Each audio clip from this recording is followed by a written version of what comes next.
Hello everyone, welcome to today's session. I am Kajol and in this video we are going to start with marketing management. So in the previous videos we've discussed various important acts under legal aspects of business, in which we've discussed business laws, and under it we've discussed Indian Contract Act 1872, LLP Act 2008, Sale of Goods Act 1930 and IT Act 2000. Other than that, we've discussed Companies Act 2013, RTI Act 2005, and along with these we've discussed various acts including GST. So now we are going to start with marketing management, and for this I am referring T.N. Chhabra's book, so you can refer it too. So we will discuss marketing concept first. तो अब यहाँ पे concept को पहले हम discuss करते हैं कि मार्केटिंग का कंसेप्ट क्या है एक्चुअली, क्यों ये जो मार्केटिंग है वो कंपनीज अडॉप्ट करती हैं. तो अब यहाँ पे एक की टर्म है यहाँ पे कंसेप्ट में मार्केटिंग के, कंज्यूमर ओरिएंटेशन. मतलब कि जो मार्केटिंग का कंसेप्ट है वो कंज्यूमर ओरिएंटेड होता है. तो अब ये कैसे है, क्योंकि यहाँ पे जो भी मार्केटिंग एक्टिविटीज़ हैं वो हमेशा कंज्यूमर की ही नीड्स एंड वांट्स को सेटिस्फाई करने के लिए ही परफॉर्म की जाती हैं. कि मतलब हमें कंज्यूमर की नीड्स एंड वांट्स को ही सेटिस्फाई करना है, इसीलिए हम मार्केटिंग का जो प्रोसेस है इसको अडॉप्ट करते हैं. ये एक्टिविटी जो है वो कंपनीज में इसीलिए परफॉर्म होती है. तो अब मार्केटिंग का जो कंसेप्ट है वो हमेशा से ही यहाँ पे कंज्यूमर ओरिएंटेड जो है वो नहीं था, क्योंकि हमें पता है कि कंपनीज का जो बेसिक गोल होता है वो होता है प्रॉफिट मैक्सिमाइजेशन.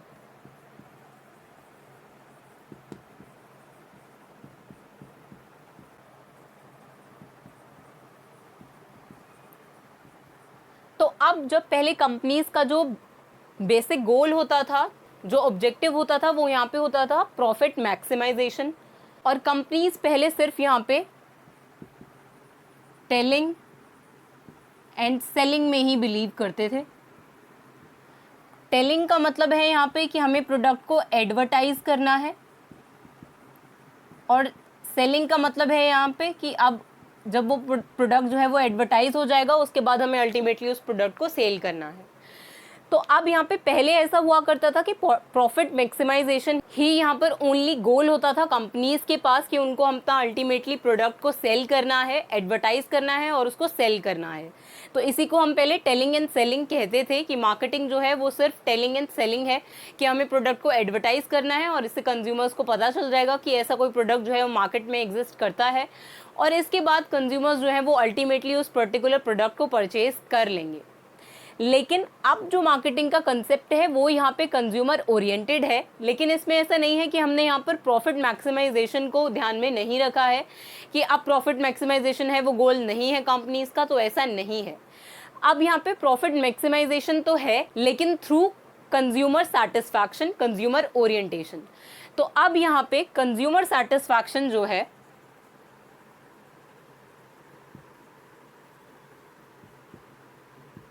वो यहाँ पे गोल हो गया along with the profit maximization, कि हमें वहाँ पे कंज्यूमर की नीड्स एंड वांट्स को भी सेटिस्फाई करना है.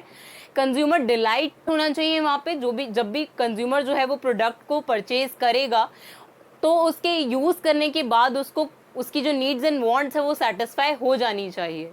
तो यही यहाँ पर अब मार्केटिंग का कंसेप्ट था, कि यहाँ पे कंज्यूमर ओरिएंटेशन होना चाहिए. हमें ऐसा ही प्रोडक्ट जो है वो डिज़ाइन करना है कि वो कंज्यूमर की नीड्स एंड वांट्स को सेटिस्फाई करे, उनके लिए कोई वैल्यू जो है वो क्रिएट कर पाए, और फिर उस वैल्यू के थ्रू यहाँ पे कंपनीज जो हैं वो अपने लिए भी वैल्यू क्रिएशन कर पाएँ. मतलब कि हम यहाँ पे कंज्यूमर के लिए वैल्यू क्रिएट कर रहे हैं उस प्रोडक्ट को डिज़ाइन करके, और जब कंज्यूमर जो है वो उस प्रोडक्ट को परचेज करेगा तो अल्टीमेटली यहाँ पे कंपनीज का जो है वो प्रॉफिट होगा. मतलब यहाँ पे कंपनीज के लिए भी जो वैल्यू है वो क्रिएट हो जाएगी. तो अब यहाँ पे कंज्यूमर सेटिस्फैक्शन के साथ साथ कि अब हमें यहाँ पे प्रॉफिट मैक्सिमाइजेशन भी करना है, कंज्यूमर सेटिस्फैक्शन भी करना है, और इसके साथ साथ हमें यहाँ पे कंज्यूमर रिलेशनशिप भी बिल्ड करना है.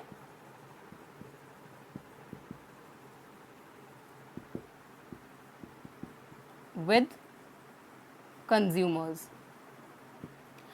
तो अब यहाँ पे हमें लास्टिक रिलेशनशिप का क्या फ़ायदा होगा, कि हम यहाँ पे कंज्यूमर लॉयल्टी जो है वो बिल्ड कर रहे हैं. अब कंज्यूमर लॉयल्टी यहाँ पर क्या होता है कि अगर हमने फर्स्ट टाइम अगर मान लेते हैं हमने कोई प्रोडक्ट जो है वो डिज़ाइन किया है और उससे अब वो जो कंज्यूमर है वो सेटिस्फाइड है, उसके प्राइस को लेकर भी, उसके अवेलेबिलिटी को लेकर भी, उसके उसके प्राइस को लेकर भी, तो इसीलिए अब यहाँ पर कंज्यूमर जो है वो सेटिस्फाइड है। हमने यहाँ पर इन दोनों चीज़ों को अचीव कर लिया उस प्रोडक्ट को डिज़ाइन करके। हमने फर्स्ट टाइम कोई प्रोडक्ट डिज़ाइन किया, उससे हमने यहाँ पे कंज्यूमर सेटिस्फैक्शन जो है उसको अचीव कर लिया और उससे हमारा प्रॉफिट मैक्सिमाइजेशन हुआ। लेकिन अब इसकी क्या गारंटी होगी कि वहाँ पे वो जो कंज्यूमर है वो आगे भी जब हम और प्रोडक्ट जो है वो डिज़ाइन करेंगे तब भी वो कंज्यूमर जो है वो हमारा ही प्रोडक्ट जो है वो परचेज़ करेगा। तो अब इसी को हम कहते हैं कि वो कंज्यूमर लॉयल्टी बिल्ड करना है, कि अब यहाँ पे कंपनीज को आफ्टर सेल सर्विसेज जो हैं, कि मतलब अब हमने एक प्रोडक्ट जो है एक बार सेल कर दिया जब एक कंज्यूमर को, तो हमें ये इंश्योर करना होगा कि कंज्यूमर जो है वो उस प्रोडक्ट से सेटिस्फाइड रहे। मतलब आफ्टर सेल्स भी हमें ध्यान देना होता है कि हम कंज्यूमर्स के साथ एक लास्टिक रिलेशनशिप जो है उसको बिल्ड कर पाएँ, जिससे अल्टीमेटली यहाँ पे कंज्यूमर लॉयल्टी जो है वो बिल्ड होगी। और आगे भी जो प्रोडक्ट, न्यू प्रोडक्ट्स मार्केट में आएंगे एक पर्टिकुलर कंपनी के, तो कंज्यूमर उस प्रोडक्ट को भी परचेज करेंगे और इससे भी यहाँ पे प्रॉफिट मैक्सिमाइजेशन होगा कंपनीज के लिए। तो अब इसी को हम कहते हैं कि ये मार्केटिंग कंसेप्ट है, कि यहाँ पे कंज्यूमर ओरिएंटेशन है, प्रॉफिट मैक्सिमाइजेशन भी है, कंज्यूमर सेटिस्फैक्शन भी है, और हम यहाँ पे लास्टिक रिलेशनशिप भी बिल्ड कर रहे हैं कंज्यूमर्स के साथ। तो इसको हम यहाँ पे CRM भी बोलते हैं, कि ये है कस्टमर रिलेशनशिप मैनेजमेंट, कि हम प्रोडक्ट को सेल करने के बाद यहाँ पे उनके साथ लास्टिक रिलेशनशिप बिल्ड कर रहे हैं। इसी को हम मैनेजमेंट कहते हैं, कि यहाँ पे हम कस्टमर्स के साथ जो रिलेशनशिप है उसको मैनेज कर रहे हैं ताकि कंज्यूमर लॉयल्टी जो है वो आगे के लिए बिल्ड हो पाए। तो अब यहाँ पे हम डिस्कस करते हैं मार्केटिंग प्रोसेस। तो अब मार्केटिंग प्रोसेस में यहाँ पे 5 स्टेप्स हैं। फर्स्ट स्टेप है यहाँ पे understanding consumer needs and wants. तो हमें पहले कंज्यूमर की नीड्स एंड वांट्स को समझना होता है कि मार्केट में एक्चुअली किस प्रोडक्ट की रिक्वायरमेंट है। जैसे कोरोना के टाइम पे यहाँ पे मार्केट में सैनिटाइजर्स की रिक्वायरमेंट थी, तो अब इसको हमें यहाँ पे पहचानना होता है, अंडरस्टैंड करना होता है, आइडेंटिफाई करना होता है कि एक्चुअली कौन सा प्रोडक्ट जो है वो मार्केट में रिक्वायर्ड है, ताकि हम अपने कंपेटिटर्स से पहले जो है उस मार्केट को कैप्चर कर पाएँ। जो भी यहाँ पर पोटेंशियल कंज्यूमर्स होंगे वो पहले हमारे प्रोडक्ट की तरफ अट्रैक्ट होंगे और हम ज़्यादा मार्केट रेंज जो है उसको कवर कर पाएंगे। तो इसीलिए यहाँ पे understanding consumer needs and wants, कि हमें समझना होगा पहले कि एक्चुअली मार्केट में कंज्यूमर्स जो हैं उनको किस प्रोडक्ट की रिक्वायरमेंट है, तो उसी के बाद हम अपना प्रोडक्ट जो है उसके बाद यहाँ पे डिज़ाइन करेंगे। नेक्स्ट है यहाँ पे डिज़ाइन द प्रोडक्ट। तो अब यहाँ पे जब हमने अंडरस्टैंड कर लिया कि कंज्यूमर्स को एक्चुअली सैनिटाइजर की रिक्वायरमेंट है लेट्स से, तो अब इसके बाद हम जो प्रोडक्ट होगा उसको डिज़ाइन करेंगे जो कि कंज्यूमर्स की नीड्स एंड वांट्स को सेटिस्फाई करेगा। तो इसके बाद आता है यहाँ पे डिज़ाइनिंग द प्रोडक्ट, कि हमने उसके बाद एक प्रोडक्ट जो है उसको डिज़ाइन कर लिया जो कि अल्टीमेटली यहाँ पे मार्केट में कंज्यूमर्स यूज़ करेंगे। नेक्स्ट है यहाँ पे develop an integrated marketing program. तो अब ये इंटीग्रेटेड मार्केटिंग प्रोग्राम का मतलब है यहाँ पे कि हमें यहाँ पे एक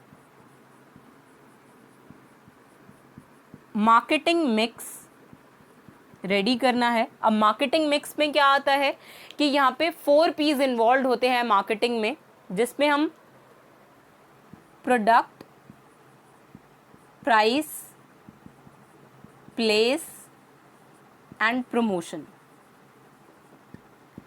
तो आई होप आप इन 4 P's से फेमिलियर होंगे।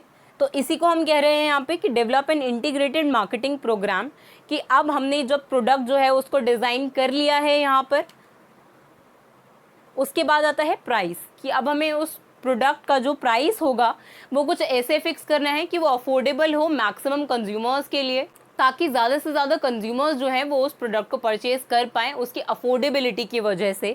तो इसीलिए यहाँ पे प्राइस पे भी चेक, कि अब हमने जो है वो मार्केटिंग प्रोग्राम जो है वो रेडी कर लिया, जिसमें हमने एक प्रोडक्ट डिज़ाइन किया जो कि कंज्यूमर्स को एक्चुअली रिक्वायर्ड था, उनकी नीड्स एंड वांट्स को फुलफिल करता हुआ एक प्रोडक्ट जो है वो हमने डिज़ाइन कर लिया। उसके बाद हमने उसका जो प्राइस है वो कुछ ऐसे फिक्स किया कि वो एक अफोर्डेबल प्रोडक्ट बन गया। नेक्स्ट है यहाँ पे प्लेस। अब प्लेस कब चेक होगा? जब हम ये इंश्योर करेंगे कि वो जो प्रोडक्ट होगा वो वाइडली अवेलेबल होगा, जब कंज्यूमर्स को वो प्रोडक्ट जो है वो इजीली एक्सेसिबल होगा, तभी हम उसको कह पाएंगे कि यहाँ पे हम वो जो प्रोडक्ट है वो सक्सेसफुली डिज़ाइन कर पाए।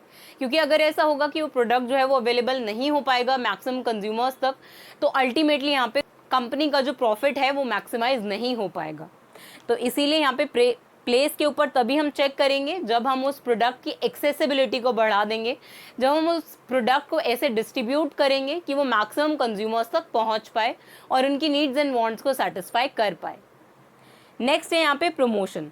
तो अब हमें यहाँ पे अवेयर भी करना होता है कंज्यूमर्स को कि ऐसा कोई प्रोडक्ट जो है, जो हमने डिज़ाइन किया है, वो मार्केट में अवेलेबल है जो उनकी नीड्स एंड वांट्स को सेटिस्फाई कर सकता है। तो इसीलिए प्रमोशन पे तभी चेक होगा जब हम यहाँ पे ये इंश्योर करेंगे कि वो जो प्रोडक्ट है उसके बारे में यहाँ पे अवेयरनेस है कंज्यूमर्स के अंदर, कि कंज्यूमर्स को पता है कि हमारा प्रोडक्ट जो है वो अवेलेबल है। तो अब यहाँ पे प्रमोशन के अंदर आता है कि हम यहाँ पे एडवर्टाइज कर रहे हैं अपने प्रोडक्ट को ऐसे कि वो वाइड रेंज ऑफ कंज्यूमर्स तक पहुँच पाए, उनको ऐसा पता चल पाए कि वो प्रोडक्ट जो है वो अवेलेबल है मार्केट में, जो उनकी नीड्स एंड वांट्स को सेटिस्फाई करेगा। इसमें सेल्स प्रमोशन आता है, पर्सनल सेलिंग आता है। तो इसीलिए हम इसी को कहते हैं कि यहाँ पे हमें एक इंटीग्रेटेड मार्केटिंग प्रोग्राम जो है उसको रेडी करना है, कि हमें यहाँ पर 4 पीस पे चेक करना है कि हमने सारे ही पीस को यहाँ पे परफॉर्म किया है एक इंटीग्रेटेड मार्केटिंग प्रोग्राम के अंदर। तो जब अब हम यहाँ पे एक मार्केटिंग मिक्स जो है उसको परफॉर्म कर लेंगे, उसके बाद आता है यहाँ पे बिल्ड प्रॉफिटेबल रिलेशनशिप। तो अभी हमने जो यहाँ पर बात करी CRM की, मतलब कस्टमर रिलेशनशिप मैनेजमेंट की, तो वही यहाँ पे नेक्स्ट प्रोसेस है कि यहाँ पे बिल्ड प्रॉफिटेबल रिलेशनशिप, कि हमें कस्टमर लॉयल्टी जो है उसको बिल्ड करना है अपनी सर्विसेज के थ्रू, कि कंज्यूमर्स जो है अगर उन्हें प्रोडक्ट से कोई कंप्लेंट आती है, उस प्रोडक्ट को बाय करने के बाद जब वो उस प्रोडक्ट को यूज़ करते हैं, तो अगर उन्हें कोई कंप्लेंट आती है तो वो उस प्रोडक्ट को रिप्लेस करवा सकते हैं। हमें ऐसी सर्विसेज उन्हें प्रोवाइड करनी है ताकि वो उस प्रोडक्ट से इवन आफ्टर सेल्स भी सेटिस्फाइड रहें, कि तभी हम यहाँ पे एक लास्टिक रिलेशनशिप जो है उसे बिल्ड कर पाएंगे, जो यहाँ पे हमने देखा कि जिससे हम कस्टमर लॉयल्टी जो है वो बिल्ड कर पाएंगे और कंज्यूमर्स जो है वो आगे भी हमारा प्रोडक्ट जो है उसको परचेज करेंगे।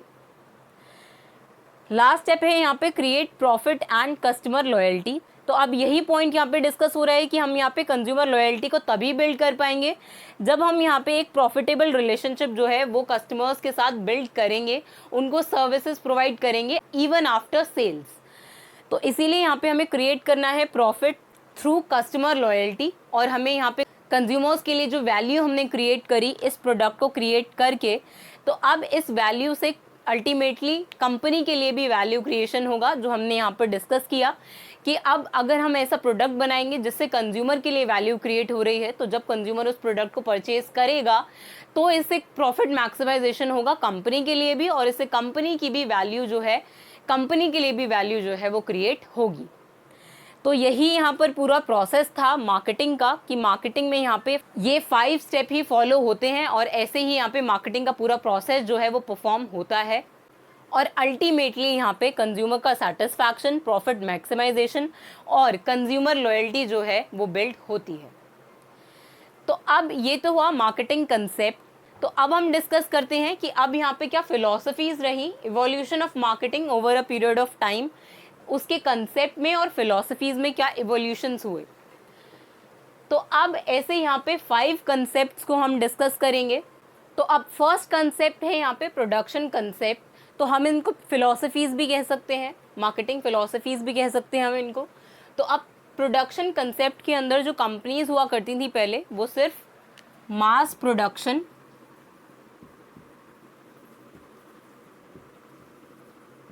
ऑफ प्रोडक्ट में ही बिलीव करते थे, कि हमें प्रोडक्ट को जो है वो उसका मास प्रोडक्शन करना है ताकि वो वाइडली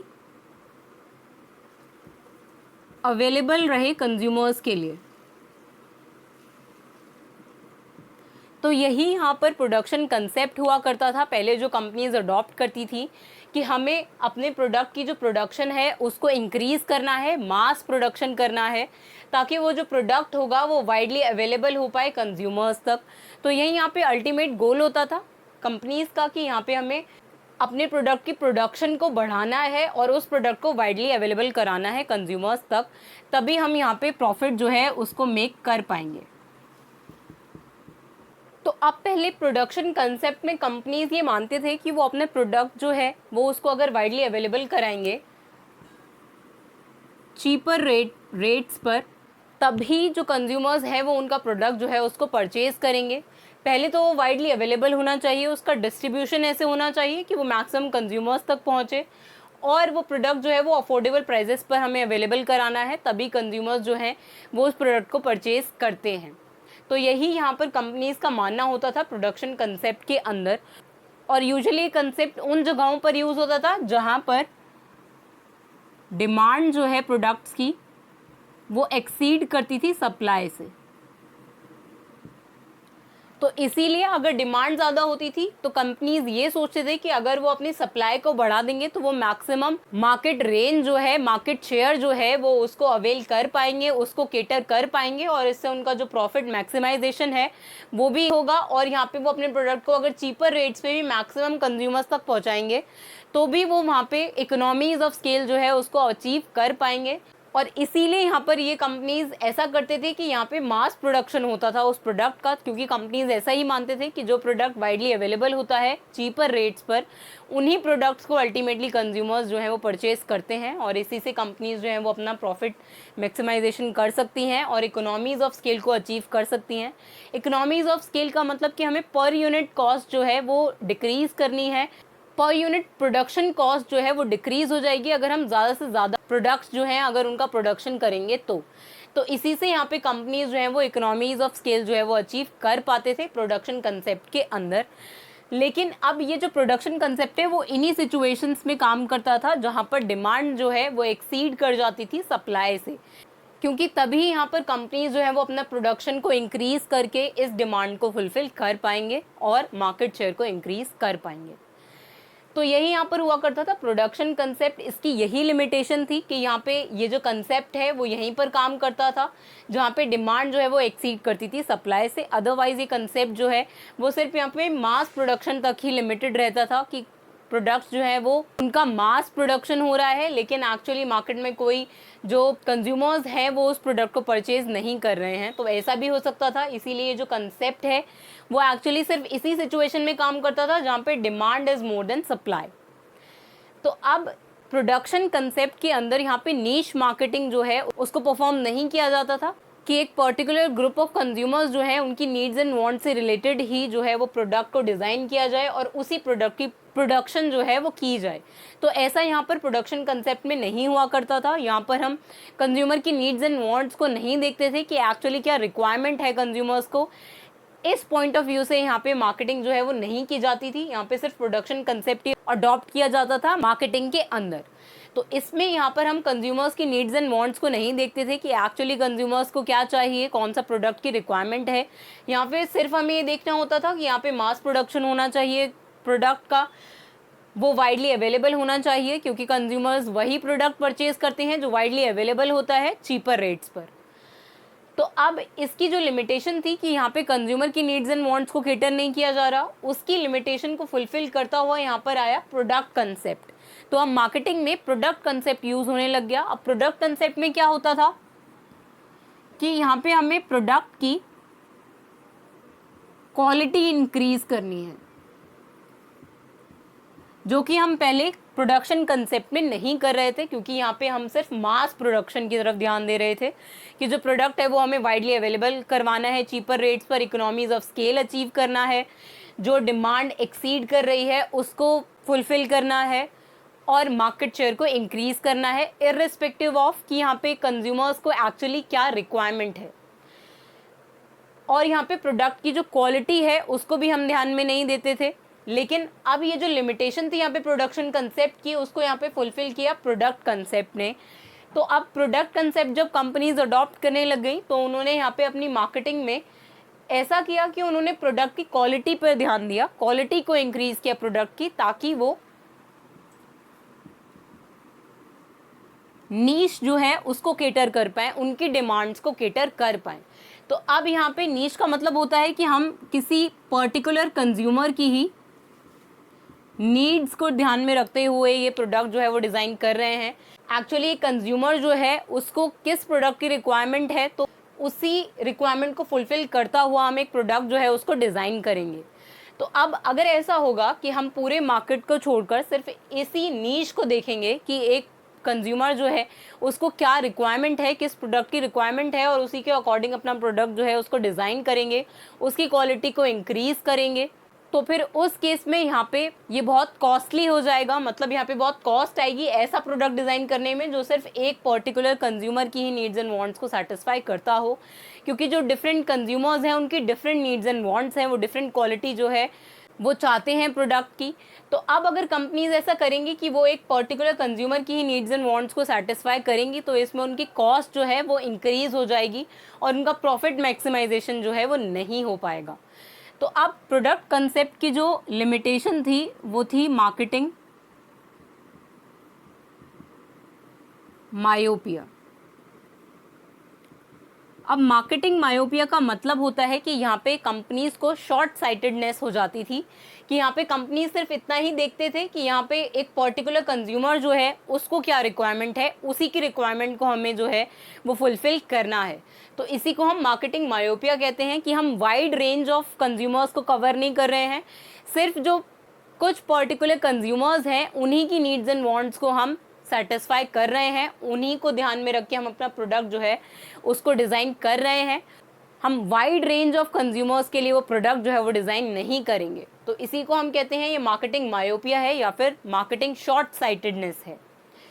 तो अब यहाँ पे ये जो लिमिटेशन है वो एक्चुअली सिर्फ टेक्नोलॉजी ड्रिवन कंपनीज के लिए होती थी, जो कि टेक्नोलॉजी ड्रिवन कंपनीज होती थी वो यहाँ पे प्रोडक्ट कंसेप्ट को ही यूज़ करती थी कि एक पर्टिकुलर प्रोडक्ट का जो है वो हम सिर्फ क्वालिटी पे ही ध्यान देंगे, बाकी सब कुछ हम नहीं देखेंगे कि वो वाइडली अवेलेबल है कि नहीं, वो ज़्यादा से ज़्यादा कंज्यूमर्स तक पहुँच रहा है या नहीं, या उनकी नीड्स एंड वांट्स को सेटिस्फाई कर रहा है या नहीं। तो अब यहाँ पे टेक्नोलॉजी ड्रिवन कंपनीज जैसे हम समझ सकते हैं कि यहाँ पे इसका एग्जाम्पल है आईफोन। तो अब यहाँ पे आईफोन जो है वो किसी एक पर्टिकुलर ग्रुप ऑफ कंज्यूमर्स के लिए ही जो है वो डिज़ाइन किया जाता है, टेक्नोलॉजी ड्रिवन होता है ये। जैसे ही कोई टेक्नोलॉजिकल एडवांसमेंट आता है तो तभी हम उस प्रोडक्ट की जो क्वालिटी है उसको इंक्रीज़ कर देते हैं। तो अब यहाँ पे क्या होता है कि यहाँ पे ज़्यादा से ज़्यादा कंज्यूमर्स तक ये अवेलेबल भी नहीं हो पाता, अफोर्डेबल भी नहीं हो पाता इसके प्राइजेस की वजह से, क्योंकि अगर हम एक पर्टिकुलर ग्रुप ऑफ कंज्यूमर को ही ध्यान में रखते हुए अपना एक प्रोडक्ट जो है उसको डिज़ाइन करेंगे तो ये ऑब्वियस है कि वहाँ पे उसका जो प्राइस होगा वो ज़्यादा ही होगा, क्योंकि यहाँ पे कंपनी को जो कॉस्ट आ रही है वो ज़्यादा आ रही है। तो इसीलिए कंज्यूमर से भी यहाँ पे ज़्यादा प्राइजेस जो हैं वो चार्ज किए जाएंगे। तो इसीलिए यहाँ पे अफोर्डेबिलिटी भी नहीं होती थी उस प्रोडक्ट की, प्रोडक्ट कंसेप्ट के अंदर, ना ही उस प्रोडक्ट की एक्सेसिबिलिटी होती थी, ना ही अवेयरनेस होती थी कि वो प्रोडक्ट जो है वो एक्चुअली अवेलेबल भी है मार्केट में। तो इसका प्रमोशन भी नहीं किया जाता था, एडवर्टाइजिंग भी ज़्यादा नहीं की जाती थी प्रोडक्ट कंसेप्ट के अंदर, क्योंकि ऑलरेडी प्रोडक्ट की जो क्वालिटी है उसको इंक्रीज़ करने में ही कंपनीज़ को ज़्यादा कॉस्ट आती थी। तो वो उसी कॉस्ट को कवर करने के लिए यहाँ पे सिर्फ पर्टिकुलर कंज्यूमर्स को ही केटर करते थे, उनसे ही हाई प्राइजेस जो है वो चार्ज करते थे। तो अब यहाँ पे प्रोडक्ट कंसेप्ट की जो लिमिटेशन थी वो यहाँ पे हम सेलिंग कंसेप्ट में कह सकते हैं कि जो है वो ओवरकम हुई। तो अब प्रोडक्ट कंसेप्ट के बाद यहाँ पे आया सेलिंग कंसेप्ट। अब सेलिंग कंसेप्ट में क्या होता था, एग्रेसिव सेलिंग। मतलब यहाँ पर भी कंज्यूमर्स की नीड्स एंड वांट्स को हमें सेटिस्फाई नहीं करना है, हमें सिर्फ यहाँ पे एग्रेसिव सेलिंग करनी है प्रोडक्ट्स की। जो भी प्रोडक्ट जो है वो कंपनी ने डिज़ाइन किया है उस प्रोडक्ट का हमें प्रमोशन करना है, तभी वो प्रोडक्ट जो है वो सेल होगा और कंपनी का प्रॉफिट मैक्सिमाइजेशन हो पाएगा। तो इसी इक्वेशन पे बेस था ये सेलिंग कंसेप्ट कि हमें एग्रेसिव सेलिंग करनी है, इरिस्पेक्टिव ऑफ कि कंज्यूमर्स को क्या रिक्वायरमेंट है, क्या उनकी नीड्स एंड वांट्स हैं। हमें सिर्फ प्रोडक्ट को जो है वो पुश करना है कस्टमर्स की तरफ ताकि वो उसको परचेज कर लें। तो अब यहाँ पे प्रोडक्ट जो है उसका हमें प्रमोशन करना है, product plus promotion is equal to sale, तभी वो प्रोडक्ट जो है वो सेल हो पाएगा। तो अब ऐसा इसीलिए ही अडॉप्ट करते थे क्योंकि यहाँ पे कंज्यूमर्स में बाइंग इनर्शिया होता था या फिर रेजिस्टेंस, कि कि यहाँ पे इस कंसेप्ट के अंदर ऐसा माना जाता था, सेलिंग कंसेप्ट के अंदर ऐसा कंपनीज बिलीव करते थे कि यहाँ पे कंज्यूमर्स जो हैं वो अपने आप जो है वो प्रोडक्ट को परचेज करने नहीं आएंगे, हमें प्रोडक्ट को पुश करना पड़ेगा कंज्यूमर्स की तरफ, तभी वो प्रोडक्ट को परचेज करेंगे। तो इसीलिए यहाँ पे कंज्यूमर बाइंग इनर्शिया या फिर रेजिस्टेंस कहते हैं कि एक्चुअली जो कंज्यूमर्स हैं वो प्रोडक्ट को रिपेल करते हैं, उसको परचेज नहीं करते, रेजिस्ट करते हैं। इसीलिए हमें उस प्रोडक्ट को जो है वो पुश करना है कंज्यूमर्स की तरफ ताकि वो उसे परचेज कर लें। और हम उसको पुश कैसे कर पाएंगे? एग्रेसिव सेलिंग के थ्रू, कि हमें यहाँ पे अपने प्रमोशनल एफर्ट्स जो हैं उनको इंक्रीज करना है ताकि वो प्रोडक्ट जो है वो अल्टीमेटली कंज्यूमर्स जो हैं वो उसको परचेज कर लें।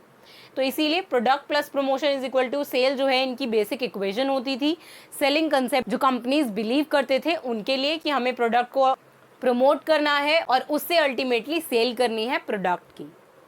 तो इसमें भी यही लिमिटेशन थी कि इर्रेस्पेक्टिव ऑफ कंज्यूमर्स रिक्वायरमेंट हमें सिर्फ प्रोडक्ट को सेल करना है, जो भी प्रोडक्ट कंपनी ने प्रोड्यूस कर दिया उसका प्रमोशन करेंगे और इसके बाद उसकी प्रोडक्ट की सेल जो है वो होगी, क्योंकि कंज्यूमर्स जो हैं वो अपने आप प्रोडक्ट को परचेज नहीं करते, उसको हमें सेल करना पड़ता है।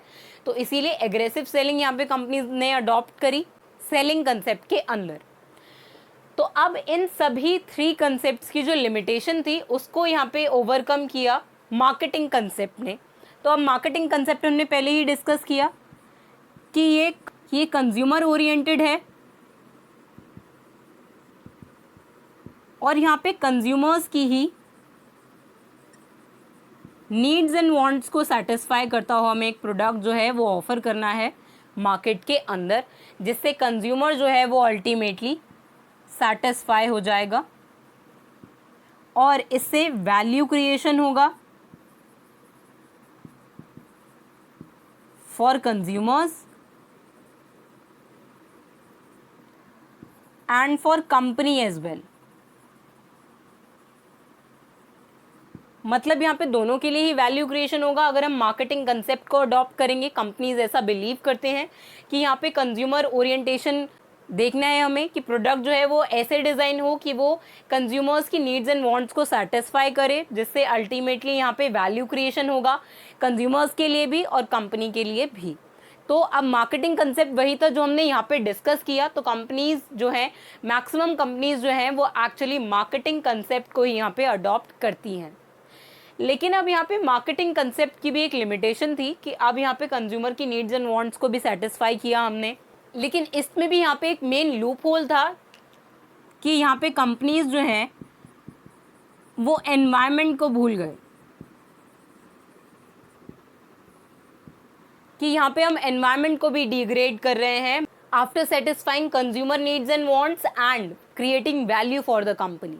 तो इसीलिए अब इसी को यहाँ पे ओवरकम करने के लिए सोसाइटल मार्केटिंग कंसेप्ट आया, जो एक्चुअली मैक्सिमम कंपनीज जो हैं वो आज यूज़ करते हैं। इसी कंसेप्ट पे यहाँ पे बिलीव करते हैं कंपनीज कि हमें सोसाइटल मार्केटिंग कंसेप्ट जो है इसी को अडॉप्ट करना है।